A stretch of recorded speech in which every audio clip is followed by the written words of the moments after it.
हम माता के पास जाकर उन्हें सब सत्य बता देंगे। ये हमारे जीवन के अंतिम क्षण भी हो सकते हैं। कल सूर्योदय के साथ कुछ भी घट सकता है। ऐसे में माता को हर बात बताकर आगे बढ़ना उचित होगा। अपने पुत्रों का निर्णय जानना माता का अधिकार है।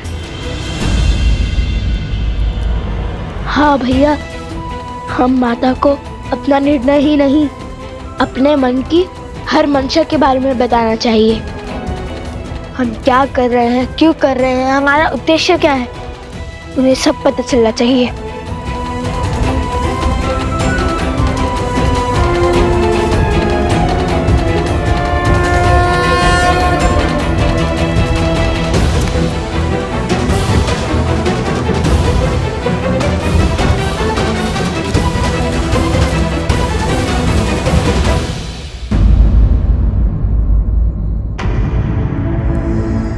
आओ सीता, भीतर आओ।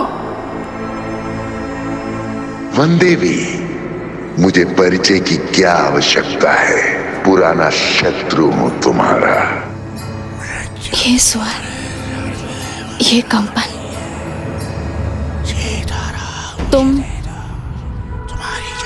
तुम वही हो ना जो स्वयं को मेरा परम शत्रु कहता है, और भेड़िए के वेश में भी तुम ही ने प्रहार किया था ना?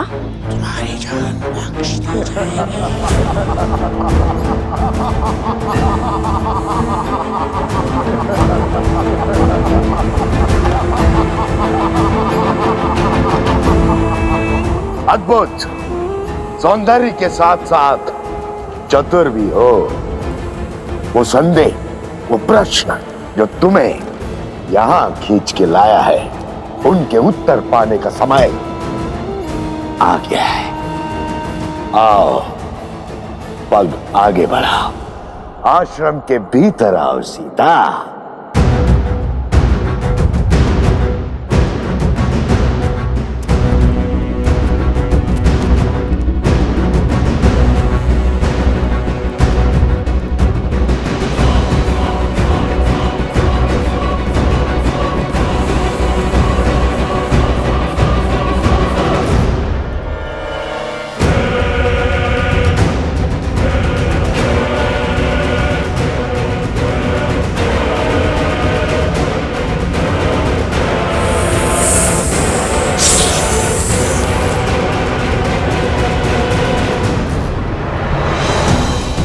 माता, माता, माता, माता।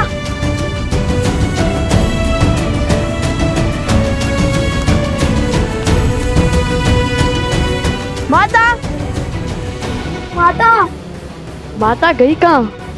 गुरु माँ को भी कुछ नहीं पता, और ना ही कुमुद में दीदी को। ऐसे बिना किसी को बताए माता का चले जाना स्वाभाविक तो नहीं है।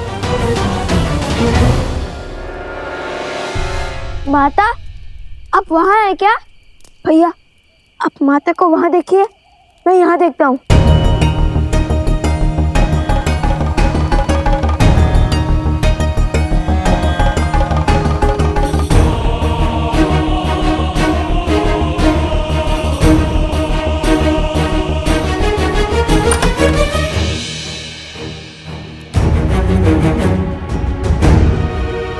लव, कुश, क्या हुआ? इतने चिंतित क्यों लग रहे हो? आपने माता को कोई देखा?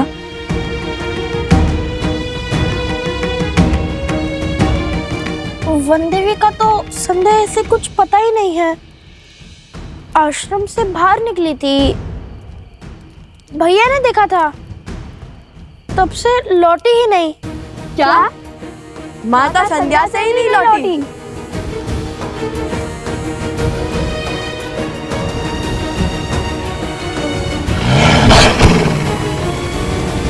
अपने द्वंद में हम इतने व्यस्त हो गए कि माता की विपत्ति से विमुख ही हो गए। नहीं भैया, हमारे होते हुए हमारी माता पर विपत्ति आ जाए तो हमारे जीवन का क्या अर्थ, हमारे श्वासों का क्या लाभ? चलिए चलकर माता को खोजते हैं। रुको, वन देवी का आदेश है कि कोई भी आश्रम से बाहर नहीं जाएगा। हमें उनके लौटने की प्रतीक्षा करनी होगी। माता का आदेश और माता की रक्षा में से यदि हमें कुछ भी चयन करना पड़े, भले ही माता का आदेश भंग करने का पाप क्यों ना लगे, हम उनकी रक्षा करना चुनेंगे।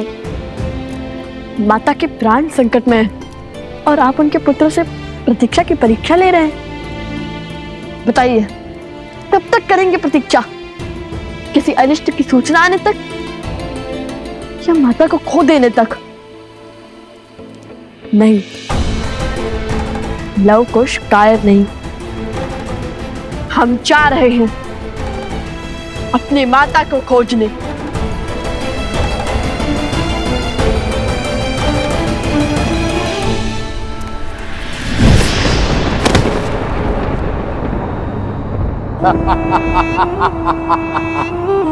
ये कैसी माया है? मेरी तनिक सी माया को नहीं पहचान पा रही हो सीता, तो मुझे क्या पहचानोगी? ये वही माया है जिसका उपयोग वर्षों से तुम्हारे परिवार के विरुद्ध करता आया हूं मैं। अब इसी माया से तुम्हारे पुत्रों के हाथों तुम्हारे पति के प्राण लेने हैं मुझे। बहुत पुराना प्रतिशोध पूर्ण करना है तुमसे। अपना बल दिखाने का प्रयास मत करना, अन्यथा एक चुटकी बजाते ही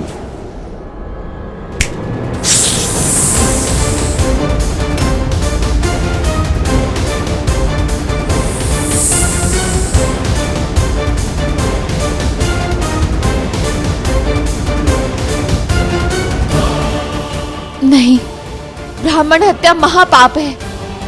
मत करो ये ब्रह्म हत्या।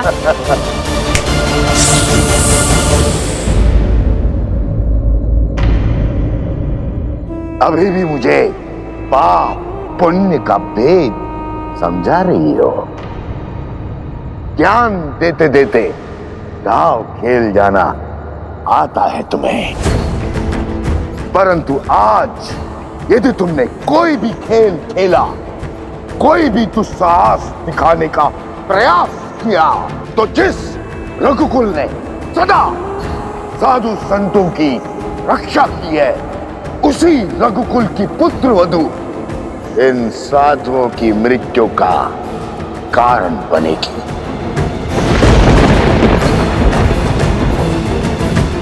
इनके वध की साधन बनेगी और साक्षी भी।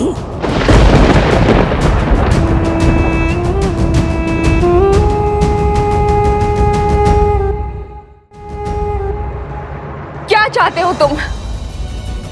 क्यों मेरे कारण इन ब्राह्मणों को दंड दे रहे हो? यदि तुम्हारे प्रतिशोध की अग्नि तुम्हारे पीड़ा बुझा सकती है, तो प्रहार मुझ पर करो। यदि तुम बहुत बड़े मायावी हो, तो मेरे सामने आओ, या फिर एक स्त्री के सम्मुख आने से भयभीत हो तुम। यदि तुम मेरा परिचय जानते हो, मेरा सत्य जानते हो, तो तुम ये भी जानते होगे कि तुम्हारे जैसे एक असुर ने एक स्त्री की सुचिता को तार तार करने का प्रयास किया था, जिसका अंत इतना भयावह हुआ था कि 10 दिशाओं के राजा के परिणाम की गाथा से 10 दिशाएं कांपने लगी थी। स्मरण रहे, पाप केवल तब तक संभल पाता है जब तक पुण्य शीश नहीं उठाता। धर्म की शक्ति के आगे अधर्म को नतमस्तक होना ही पड़ता है, जैसे श्री राम के आगे रावण को अपने घुटने टेकने ही पड़े थे।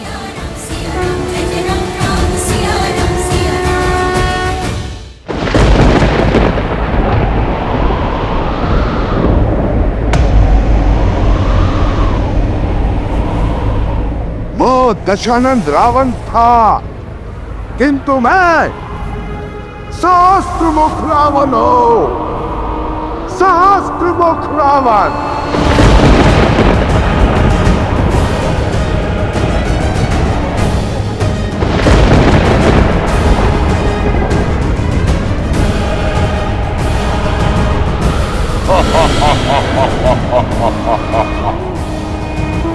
जिसकी हार का विस्तार से ज्ञान दे रही हो, उसी लंकापति दशानंद रावण का बड़ा भाई हूं मैं, सहस्त्रमुख रावण।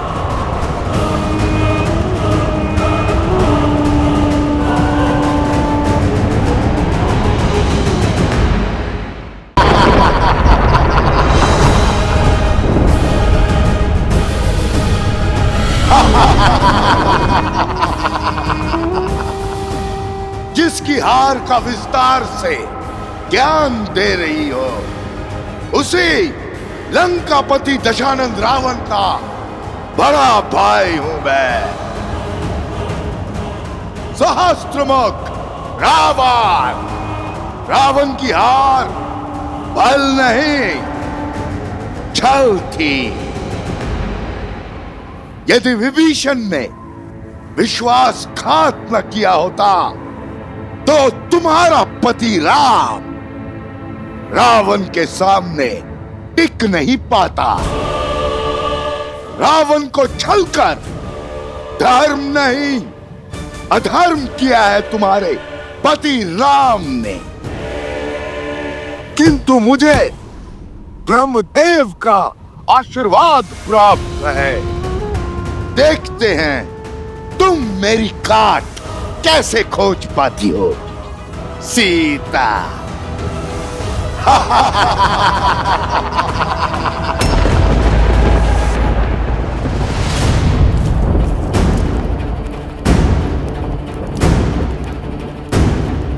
रुको कुश,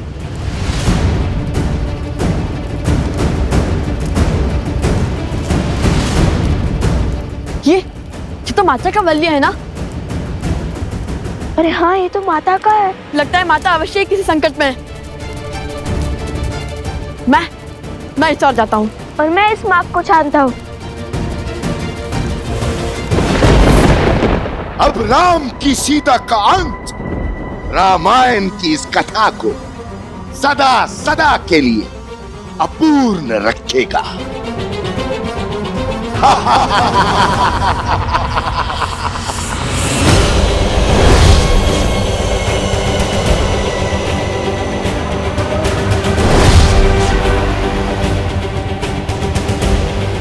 तुम्हारी मृत्यु रामायण को कभी संपूर्ण नहीं होने देगी। तुम्हारी मृत्यु सिया राम को कभी एक नहीं होने देगी। संसार सदैव तुम्हारे विचार और त्याग से अनभिज्ञ रहेगा। तुम्हारी मृत्यु राम राज्य की कल्पना का अंत होगी। तुम्हारी मृत्यु के पश्चात ना ही रघुवंशी राम बचेगा, ना ही रघुकुल का वंश, और ना ही राम सीता के विचार। कुछ शेष बचेगा तो मेरा फैलाया लोक अपवाद, मेरी आसुरी सोच।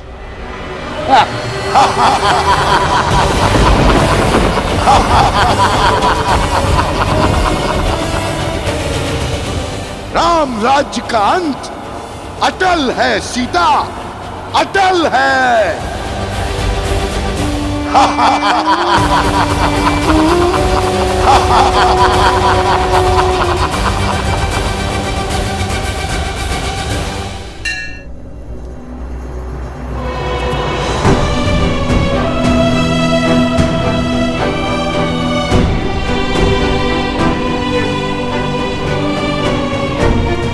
वैद्यराज, वैद्यराज कुछ बताइए ना, इन सबको हो क्या रहा है? इन सब के मुख इतने श्वेत क्यों पड़े हैं? ऐसा लगता है जैसे जैसे सारा रक्त शरीर से निकाल लिया गया हो। पता नहीं महाराज, इन सब की मृत्यु आकस्मिक बढ़ती जा रही है। कोई उपचार, कोई औषधि काम नहीं कर रही है।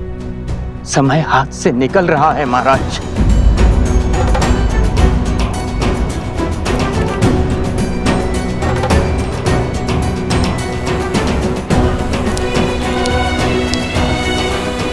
ये पात्र 8 पहर में रिक्त हो जाएगा, अर्थात 8 पहर में एक काल चक्र पूर्ण हो जाएगा।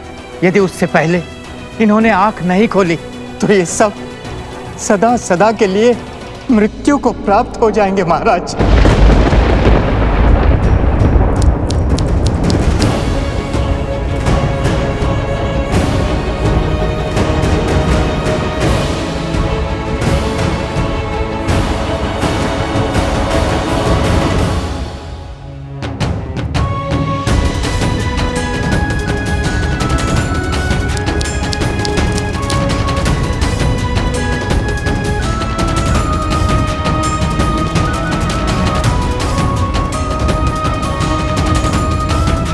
कोई तो औषधि, कोई तो उपाय होगा,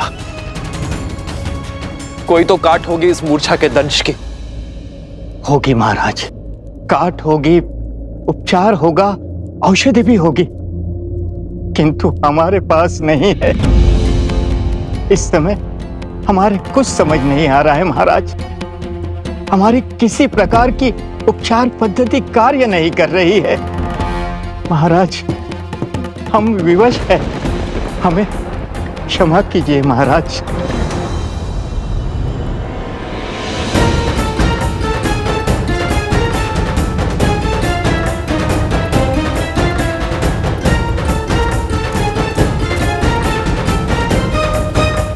अरे अरे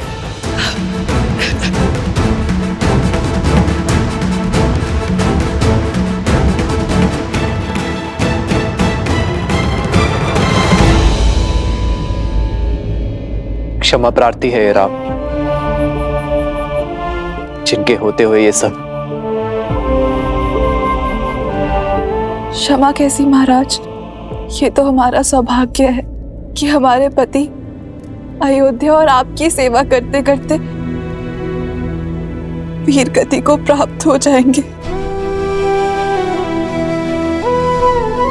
अपनी सीमाओं की, अपने मान सम्मान की रक्षा करना ही तो धर्म की परिभाषा है। और यदि कल को कुछ अनर्थ हो गया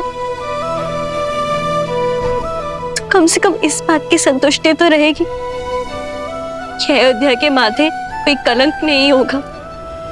रघुवंश सदा सूर्य की भांति चमकेगा।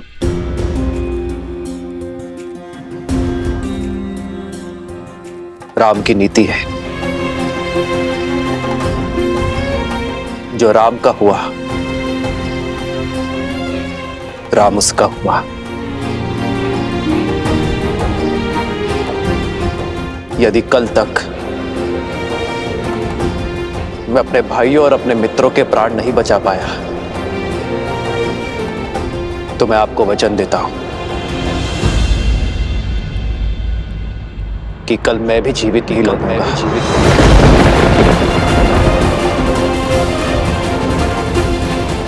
अपने भाइयों और अपने मित्रों के पार्थिव शरीर को मैं अपने प्राणों से श्रद्धांजलि दूंगा। ये राम का वचन है, ये राम का वचन है। ओ रघुकुल रीत सदा चली आई, प्राण जाए पर वचन न जाई।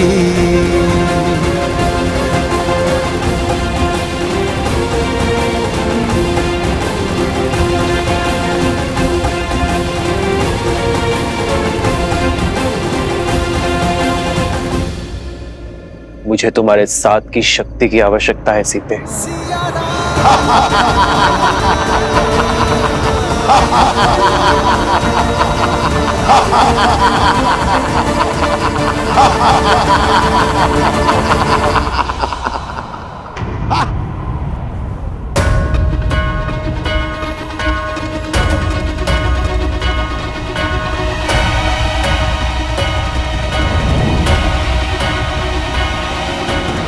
मूर्ख असुर, अभिमान के मद में वही भूल करने जा रहा है जो हर असुर करते हैं।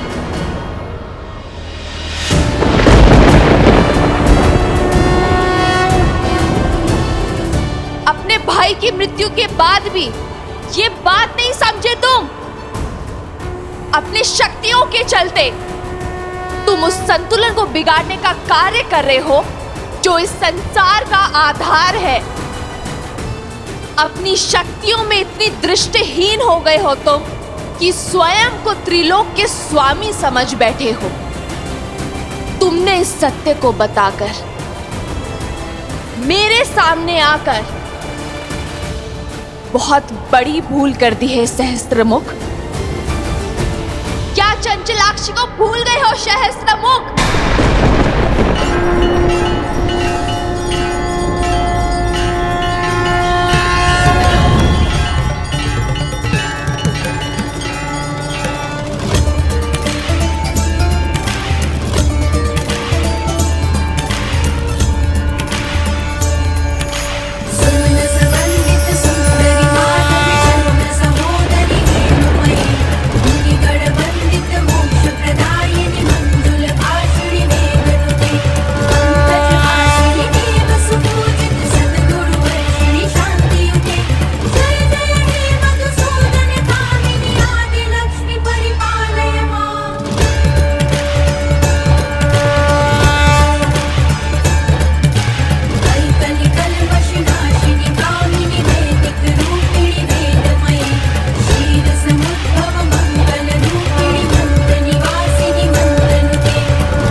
मैं तुम्हें श्राप देती हूँ। जिस माँ लक्ष्मी की पूजा में तुमने विघ्न डाला है, एक दिन उन्हीं का रूप तुम्हारा अंत करेगा सहस्त्रमुख।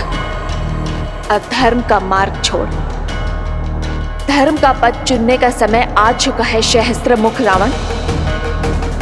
और अधर्म के इस त्याग को दिशा अंतर मन का प्रकाश देगा। वो प्रकाश हर अंधकार, हर नकारात्मकता का अंत करेगा।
जीवन की सच्ची पूंजी मन की उदारता और मस्तिष्क की भद्रता में है, जो धर्म को संबल देता है, ना कि लोभ का वो जाल जिसमें हर असुर फंसे होते हैं।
ये शक्ति, ये साहस, ये तेज, ये तो मुझे हिल जाएगा, मेरा अंत कर देगा।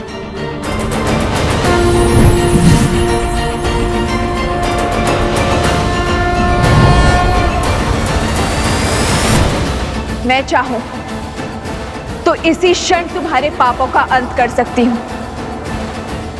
तुम्हारा वध कर सकती हूं। इस संसार, इस सृष्टि और इस ब्रह्मांड से तुम्हारा हर चिन्ह मिटा सकती हूं, किंतु अभी वो समय नहीं आया है। तो अपने इस जीवन दान का उपयोग अपने पापों के प्रायश्चित में उपयोग करो, क्योंकि यदि इस क्षण के बाद हम दोबारा मिले तो वो तुम्हारे जीवन का अंतिम क्षण होगा। कालो ही कारण धर्मस्य कालो जय पराजय, काल सर्वस्य हेतु सदा संयम पालयेत।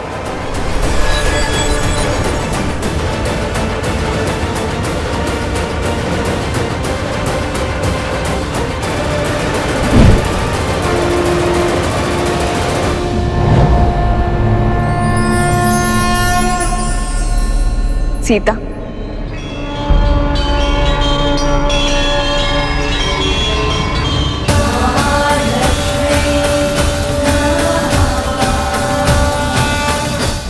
कुछ तो अनिष्ट खतरा है, कुछ तो है जो उचित नहीं हो रहा है। मुझे बहुत चिंता हो रही है। शीघ्र चलो कोश, मेरा मन बहुत घबरा रहा है। माता कोई संकट में ना हो। हाँ, मैं ही तुम हो सीता, और तुम मैं, अर्थात लक्ष्मी, नियति को चलाने वाली नारायण की स्त्री। किंतु तुम्हारे मानव रूप को ये भान नहीं है, और ये निर्णय भी हमारा था, किंतु तुम्हारी समस्याओं का समाधान निकालने के लिए मुझे तुम्हारे भीतर से आना ही पड़ा। तुम्हारा ये जानना अति आवश्यक था कि इन सभी षड्यंत्रों के पीछे कौन है। यदि हमने ये नियति चुनी है तो अवश्य ही इसके पीछे कोई बहुत बड़ा उद्देश्य होगा। अवश्य। देवी, आवश्यकता से अधिक ज्ञान उद्देश्य में संदेह को जन्म देती है। व्यक्ति हर बात, हर घटना, हर मनुष्य के कर्म के पीछे संदेह करता है, किंतु सीता के जन्म में संदेह का कोई स्थान नहीं है। इसलिए कृपा करके आप मेरी स्मृति से इस ज्ञान का हर अंश मिटा दीजिए। तथास्तु।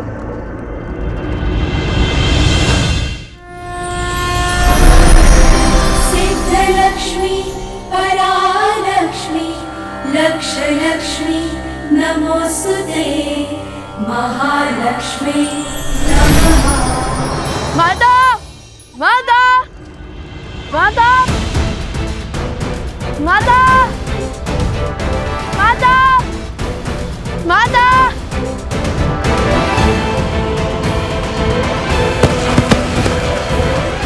माता, माता,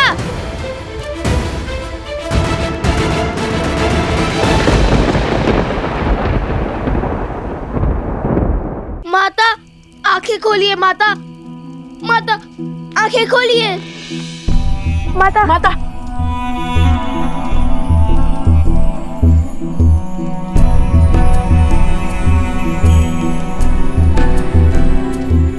लव कुश, आप ठीक तो है ना? क्या हुआ था आपको? यूं अकेले वन में क्यों चली आई? यदि आपको कुछ हो जाता तो? बस, प्रश्नों की बौछार करने की आवश्यकता नहीं है। मैं ठीक हूँ। किंतु आप यहाँ कर क्या रही थी?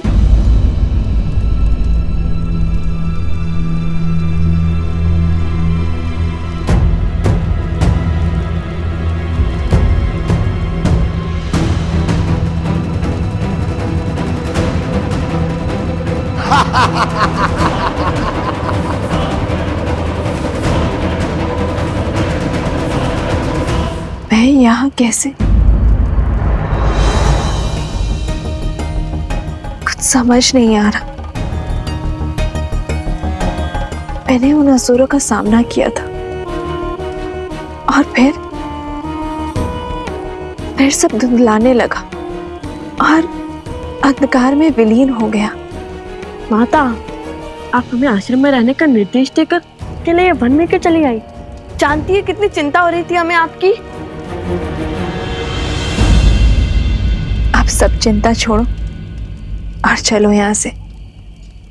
नियति के हर फेर में कोई ना कोई भलाई अवश्य छुपी होती है और हमें सदा अंधकार के इस संसार में भलाई की लौ खोजनी चाहिए। अर्थात कई बार हमारे जीवन में ऐसी समस्याएं घटती है जिसका हल ढूंढना असंभव सा प्रतीत होता है, किंतु वो समस्या तब तक बड़ी लगती है जब तक उसका सही समाधान ना मिल जाए। किंतु समस्या का समाधान उसके आधार में मिलता है, बीते हुए कल से जुड़ा होता है, उसकी नींव में समाया होता है। और आज मुझे उन असुरी शक्तियों के आधार का ज्ञान प्राप्त हो चुका है। कैसी शक्तियां? कैसा आधार माता? उचित समय आने पर सब बता दूंगी। चलो यहां से शीघ्र ही चलते हैं। तुमने कहा था ना, वो देवी का रूप नहीं, नारायण की श्री नहीं, जिसे तुम अबला समझ रही थी, वो बल का आधार निकली, मेरा काल निकली, लक्ष्मी का अवतार निकली। क्यों भेजा था तुमने मुझे उसके समक्ष? क्यों? तो मृत्यु का भय हो रहा है, जिस सीता के कारण मैंने अपना पुत्र, अपना भाई, अपने भतीजे, यहाँ तक कि संपूर्ण कुल को खो दिया, अपने सम्मान की आहुति दे दी। यदि उस सीता को मिटाने के लिए मुझे अपना अंत करना पड़ा तो मैं उसके लिए सज्ज हूं। क्रोध उचित है, किंतु अत्यधिक आत्मविश्वास उचित नहीं। जो भूल दशानंद रावण ने की, वो सहस्त्र मुख रावण नहीं करेगा। तुम्हारी बातों में आकर मैंने सीधा अपनी मृत्यु को ललकार लिया। इसका अर्थ है कि मेरे पास अधिक समय शेष नहीं है। कहीं वो श्राप सत्य न सिद्ध हो जाए। भैया, यदि आपकी मृत्यु समक्ष है, यदि समय कम है, तो हमें क्षण क्षण का सदुपयोग करना होगा और विजय का वो क्षण आज की रात्रि है। आज की रात्रि? एक रात्रि में भला क्या हो जाएगा? आपके पास कोई योजना है? शीघ्र ही लवकुश अपनी माता को सब सत्य बता देंगे और यदि सीता को राम और अश्वमेध युद्ध के बारे में पता चल गया ना, तो अभी तक के हमारे सारे प्रयास, सारी योजनाएं मिट्टी में मिल जाएंगी भैया।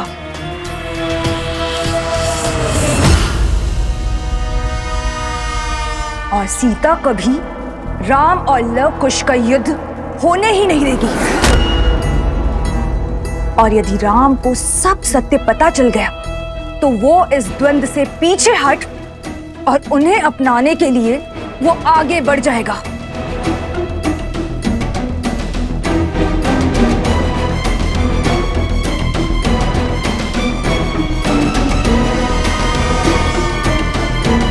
अभी केवल एक दांव हारे हैं, पूरा युद्ध नहीं भैया। अभी भी अवसर शेष है हमारे पास भैया। जो दांव चलने हैं वो आज रात्रि ही चलने होंगे, क्योंकि कल का सूर्य ये शूर्पणखा रघुकुल के अंत के आरंभ के साथ ही देखना चाहती है।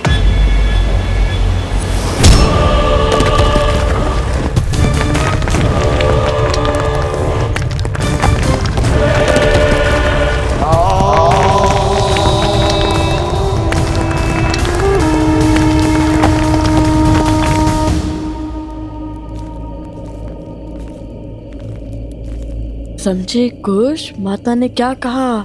हाँ भैया, कि कभी कभी समस्या सुलझने का नाम ही नहीं लेती। और ये भी समझ गया कि हमें माता को सत्य बताने से पहले अंतिम बार और प्रयास करना चाहिए, कोई आधार और मार्ग खोजना चाहिए।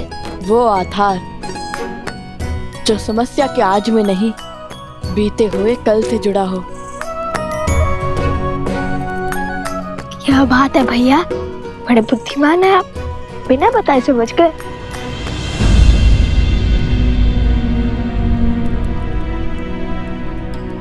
क्या हुआ लवकुश? तुम दोनों रुक क्यों गए? माता, ये क्या कर रहे हो? अब समझा कि माता को प्रथम गुरु क्यों कहा जाता है। आपने केवल अपनी ही नहीं, हमारी समस्या का भी हल निकाल दिया। तुम्हारी समस्या क्या है? रामायण को संपूर्ण करने की समस्या माते। और कैसे निकालोगे इस समस्या का हल? कैसे करोगे रामायण को पूर्ण? वो तो हम भी नहीं जानते, किंतु इतना अवश्य पता चल गया है कि हमें समस्या का आधार खोजना होगा। वो हम अवश्य खोज के रहेंगे।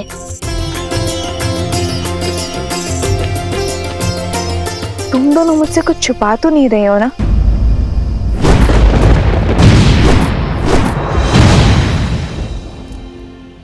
क्या किया है तुम दोनों ने?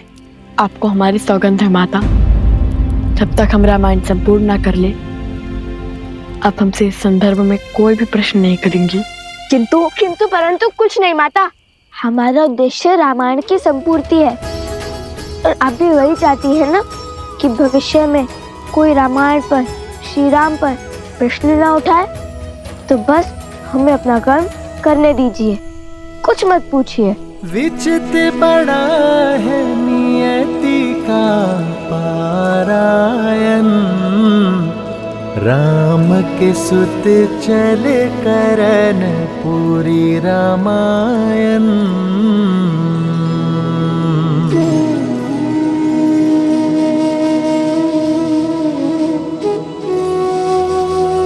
आर्य सुमंत, आप बड़ी देर से जाग रहे हैं, तनिक कुछ देर के लिए विश्राम कर लीजिए।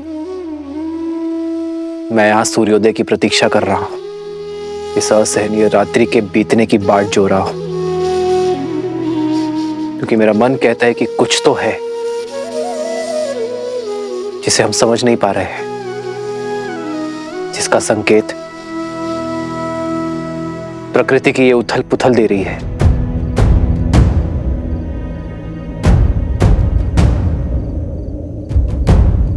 उन बालकों ने कहा कि उनकी माता वन देवी है। राज अनुज लक्ष्मण का कहना था कि उन्हें इन घटनाओं के पीछे किसी आसुरी शक्ति या मायावी का हाथ लगता है। आपको लगता है कि वो बालक हार मान जाएंगे? कहीं किसी माया का प्रयोग? कोई माया तो अवश्य है आर्य सुमंत, किंतु मेरा लक्ष्य मेरे भाइयों और मित्रों के प्राण बचाना है। और यदि उन दुस्साहसी बालकों को मुझे दंड भी देना पड़े तो उसके लिए भी मैं सज्ज हूं। रघुकुल रीत सदा चलिया, प्राण जाए पर वचन न जाए।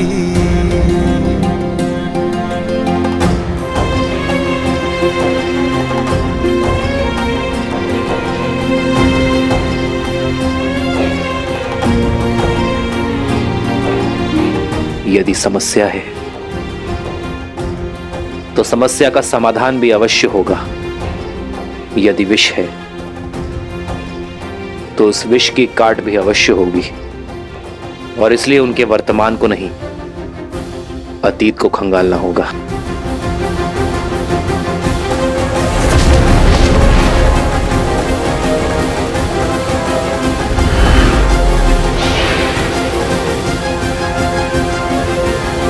आर्य सुमंत, सर्वप्रथम हमें घायलों को बचाना होगा।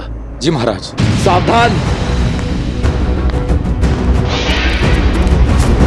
बचाओ, कोई बचाओ, बचाओ।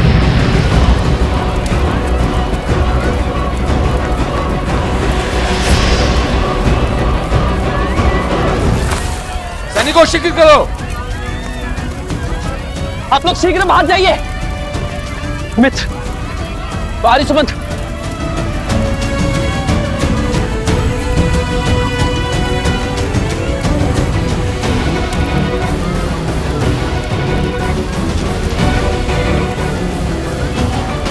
सैनिकों शीघ्र करो।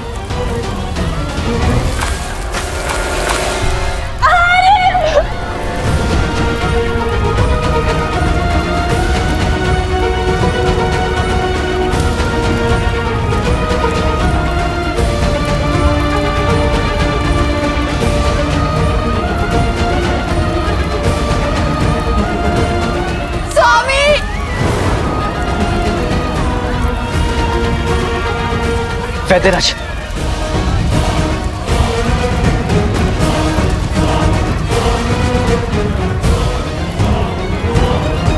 आप तीनों वहीं रुक जाइए, भीतर संकट है। हम नहीं रुक सकते जयश्री। नहीं उर्मिला, शुद्ध कीर्ति नहीं। ये निवेदन नहीं, आदेश है। मैं अपने भाइयों को कुछ नहीं होने दूंगा, मुझ पर विश्वास रखिए।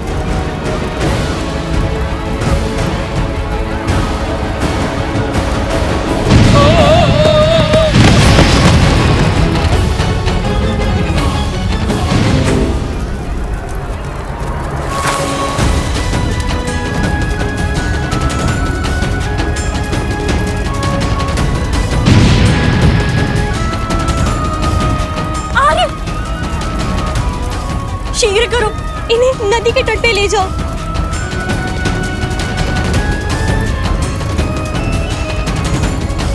स्वामी,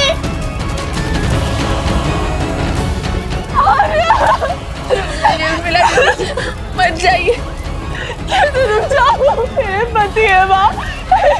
नहीं उर्मिला, भाई मैं भक्ति को मत बिसराओ, विश्वास रखो श्री राम पर, वो अपने भाइयों को कुछ नहीं होने देंगे।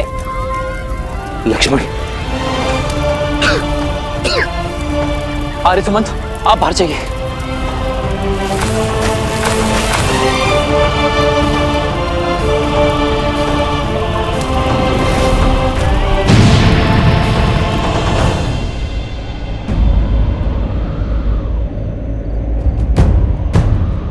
प्रभु, मेरे प्रभु पर संकट।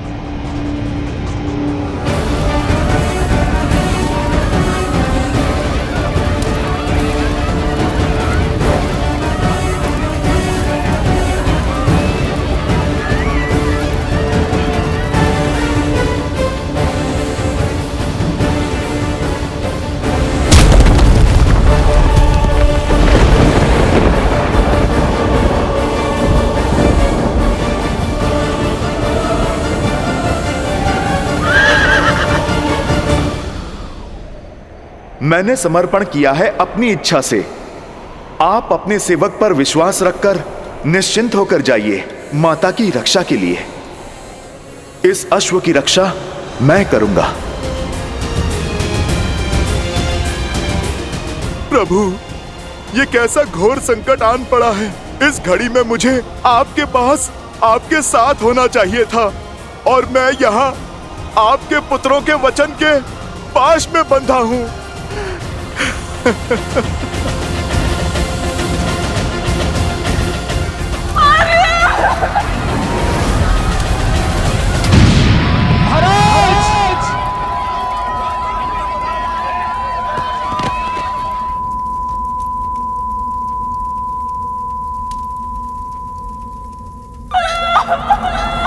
महाराज, महाराज,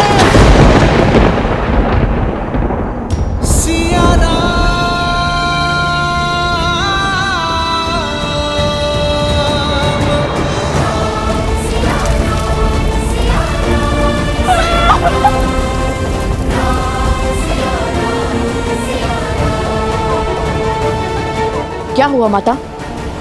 सब ठीक तो है ना?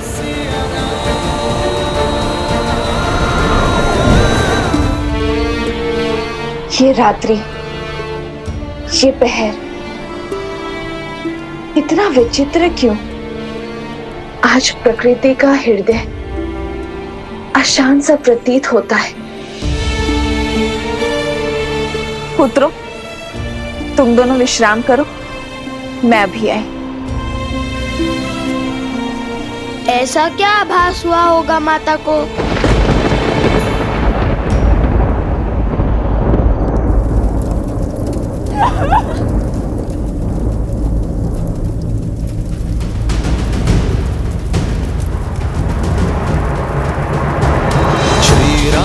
चंद्र कृपालु भजु मन हरण भव भय दारुणम नव कंज लोचन कंज मुख कर कंज पद कंजारुणम पट पीत मानहु तड़ित रुचि सुचि नौमि जनक सुरावरम श्री राम श्री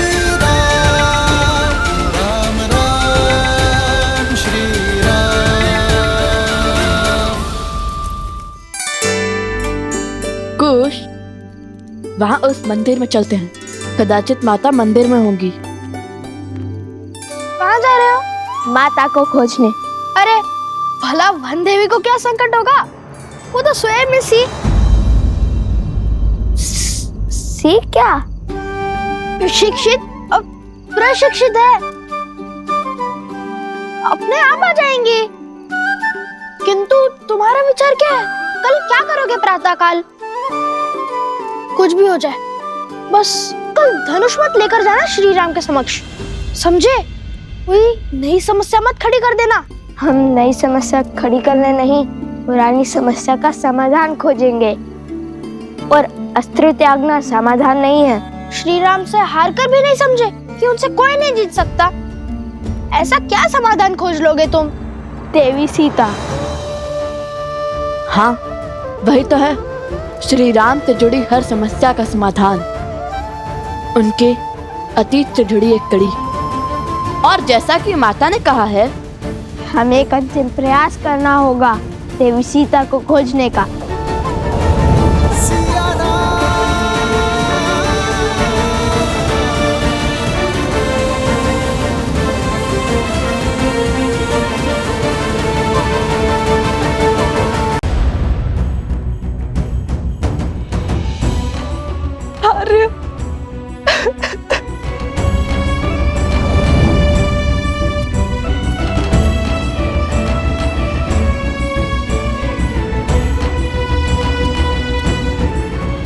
अरे आपने इस मायावी अग्नि में एक भी प्राण दान नहीं होने दिया।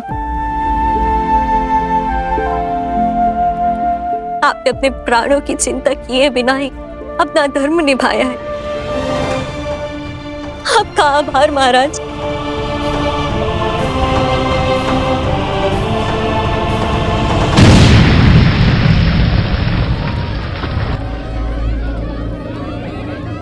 ज्येष्ठ, ये सब आप तीनों भीतर ही सबका ध्यान रखिए। बचाव हो चुका है, अब प्रहार का समय है। अरे सुमंत, मेरा धनुष लाइए।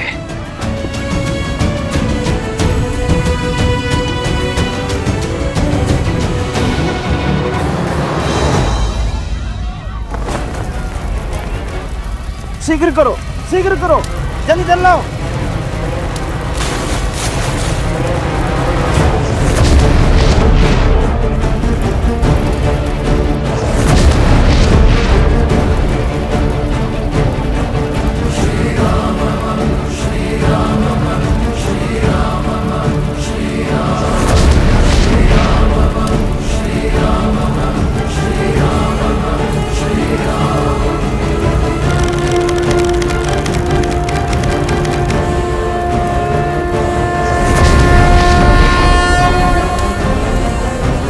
जलास्त्र।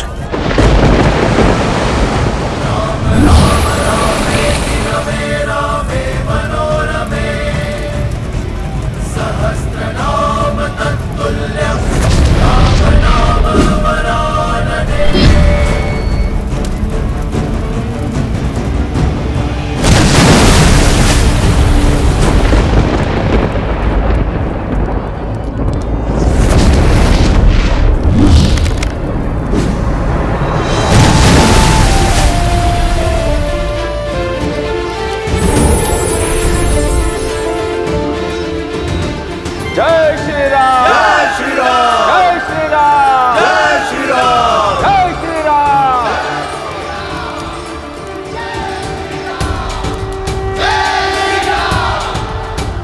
श्री राम, श्री राम, राम राम, श्री राम, श्री रामचंद्र कृपालु भजु मन हरण भव भय दारुणम नव कंज लोचन कंज मुख कर कंज पट कंजारुणम अभित छवि नव नीरज सुंदरम पट पीत मानहु तड़ित रुचि सुचि नौमि जनक सुता।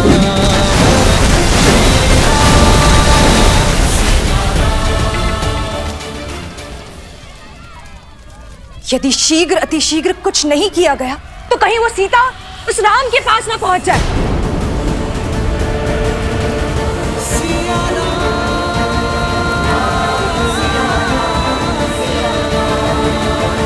आप उससे इतने भयभीत हैं कि उसके समक्ष तक नहीं जा पा रहे हैं। मैं उसके समक्ष नहीं जा सकता, किंतु मेरी माया तो सीता के मार्ग में बाधा बन सकती है।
वायु अस्त्र। इस वन से माया के हर अंश का अंत हो, हर छल के चिन्ह का सर्वनाश हो।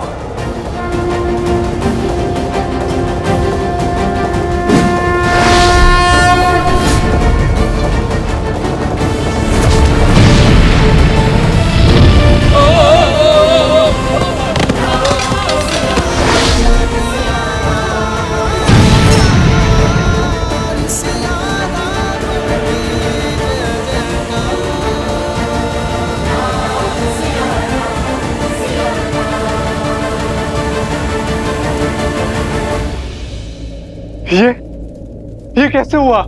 वायु अस्त्र, जिसके वायु प्रवाह ने हर छल, हर माया का अंत कर दिया। नहीं, हमें राम के इस बल को अपने छल से काटना होगा भैया। कैसे भी करके हमें उन दोनों को मिलने से रोकना होगा। यदि ये मिलन हुआ, यदि धर्म की जीत हुई, तो अधर्म सदा सदा के लिए पराजित हो जाएगा भैया। राजा रामचंद्र की, राजा रामचंद्र की, राजा रामचंद्र की, राजा रामचंद्र की, राजा रामचंद्र। श्री राम। आर्य सुमंत, आप सैनिकों के साथ शिविर में जाकर मेरे भाई और मित्रों की सुध लीजिए।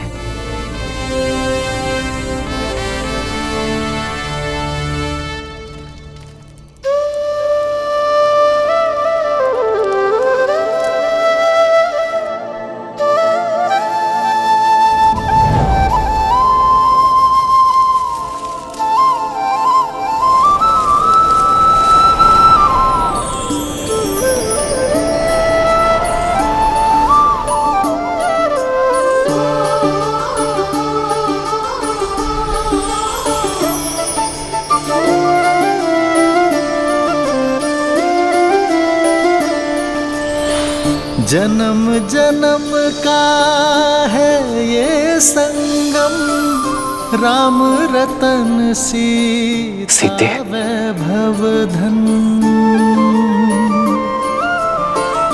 एक है पौरुष एक समर्पण, एक है रूप तो दूजा दर्पण। राम है लोचन सीता दृष्टि, राम है बादल सीता वृष्टि। राम सिया राम सिया राम सिया राम, राम सिया राम सिया राम, राम सिया राम सिया राम सिया राम, राम सिया राम सिया राम। सीता को रखते हृदय रघुराई, पूर्ण राम को करने आई। सीता करती उनकी पूजा, राम सिया सा प्रेम न दो। श्री राम का रथ। सिया राम सिया राम सिया राम, राम सिया राम सिया राम, राम सिया राम सिया राम सिया राम, राम सिया राम सिया राम। ये सीता का वचन है, शीघ्र ही समय आएगा जब अयोध्या से हर मलिनता नष्ट हो जाएगी, जब हमारी संतान के लिए यहाँ आना शुभ होगा।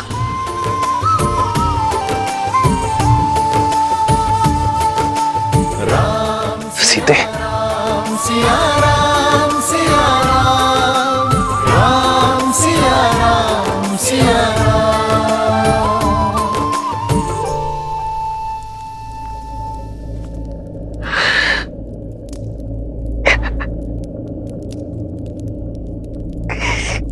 कब आएगा, कब फिरेगा ये तो सुख की मिलन में बदलेगा।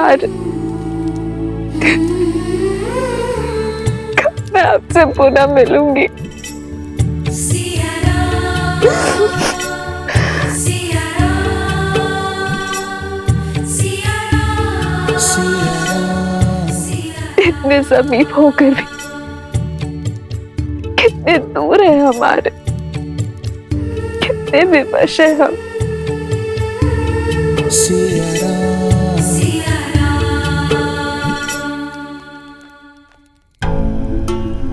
सोचो कुछ सोचो। कह तो दिया, किंतु माता सीता को खोजेंगे कैसे? इस संकट की घड़ी में कौन हमारी सहायता करेगा?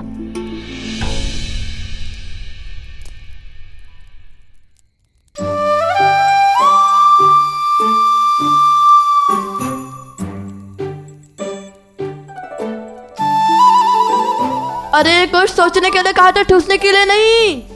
रसोई घर की ओर क्यों जा रहे हो? कुछ इतना समय नहीं है हमारे पास। कुछ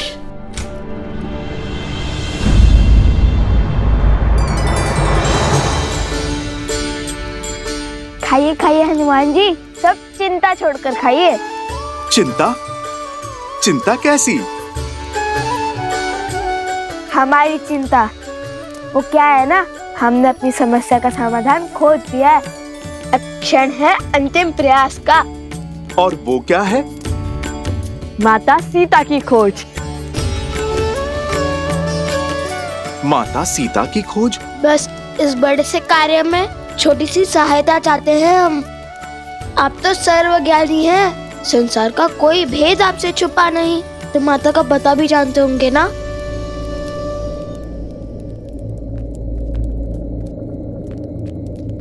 हमें आभास है कि आप सब जानते हैं, किंतु न जाने किस वचन के पास से बंधे हैं कि कुछ बताते ही नहीं। शब्द नहीं तो संकेत तो दे दीजिए, ताकि हम देवी सीता का पता लगा सके।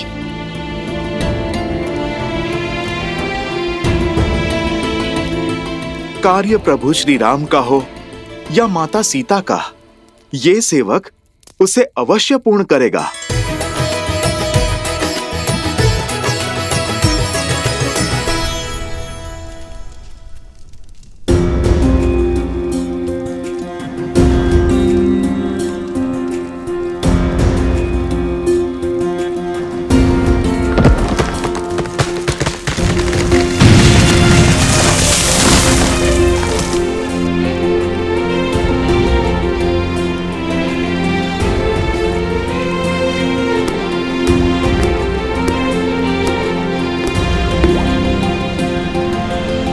ये पात्र 8 पहर में रिक्त हो जाएगा, अर्थात 8 पहर में एक काल चक्र पूर्ण हो जाएगा। यदि उससे पहले इन्होंने आंख नहीं खोली तो ये सब सदा सदा के लिए मृत्यु को प्राप्त हो जाएंगे महाराज। महाराज, आपने उन दोनों बालकों पर विश्वास कर बहुत बड़ी भूल कर दी। आपके समक्ष वीरों की भांति लड़कर जीतना तो असंभव था, इसलिए मायावी शक्तियों का प्रयोग कर छल से प्रहार किया है उन्होंने। नहीं आर्य सुमंत, मुझे नहीं लगता यह कार्य उन बालकों ने किया होगा। आप ही सोचिए महाराज, इसमें इतना साहस है, आप पर वार कर सके, आपको ललकार सके। बताइए हनुमान जी, कहाँ है माता सीता? मैं आपको वो स्थान बता सकता हूँ जहाँ लक्ष्मण भैया ने अंतिम बार माता को वन में छोड़ा था। तो बताइए ना, आगे का मार्ग हम स्वयं खोज लेंगे। अब तक मैं सबकी बात सुनता आया हूं, सबका मत जानता आया हूं, किंतु उन 2 बालकों से मिलने के बाद, युद्ध भूमि में हुई उस भेंट के बाद मैं समझ चुका हूं, एक सच्चा योद्धा वही होता है आर्य सुमंत, जो केवल शत्रु के अस्त्र ही नहीं, उसका चरित्र भी समझ सके। मैं समझ चुका हूं कि वो बालक किसी भी प्रकार का ढोंग या दिखावा करने वाले नहीं है। यदि उनमें खोट होता तो मेरा हनुमान कभी समर्पण नहीं करता, कभी उनकी प्रशंसा नहीं करता, कभी यह युद्ध रोकने का प्रयास नहीं करता। हो ना हो, बात कुछ और ही है। कुछ तो है जिसे हम जानते नहीं, और हनुमान वचनबद्ध होने के कारण बता नहीं रहा है। जो यहां हुआ और जो उस गांव में हुआ, वह अवश्य ही किसी माया का छल है। मेरे मन में उन बालकों के प्रति भ्रम और द्वेष उत्पन्न करने का प्रयत्न है। यह प्रहार किसी का माया जाल है। आर्य सुमंत, सर्वप्रथम हमें अश्वमेध यज्ञ को पूर्ण करना होगा, उसके बाद हम पता करेंगे कि इन सब के पीछे कौन है।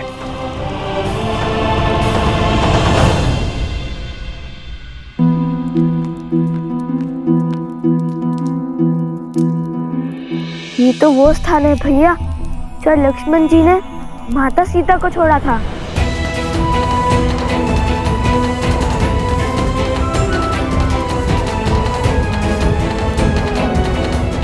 ये स्थान तो अयोध्या की ओर जाता है ना?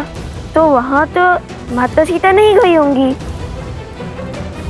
और ये मार्ग मिथिला की ओर जाता है, तो वहां भी नहीं गई होंगी माता। अब बची है तीसरी दिशा, और ये दिशा तो हमारे आश्रम की ओर जाती है।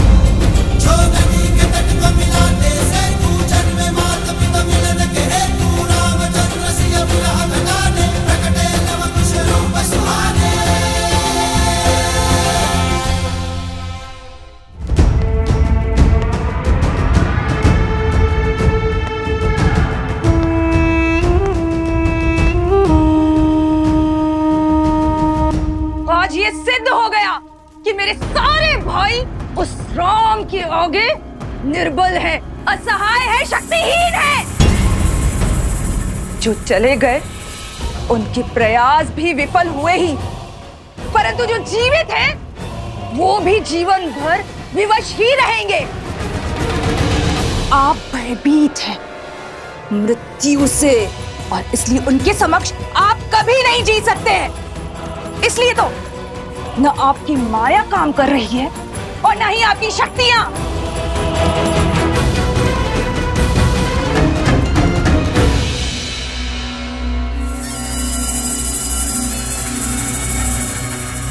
ये युद्ध मेरा है और इसे लड़ूंगी भी मैं ही। ये रामायण मैं कभी संपूर्ण नहीं होने दूंगी, कभी नहीं।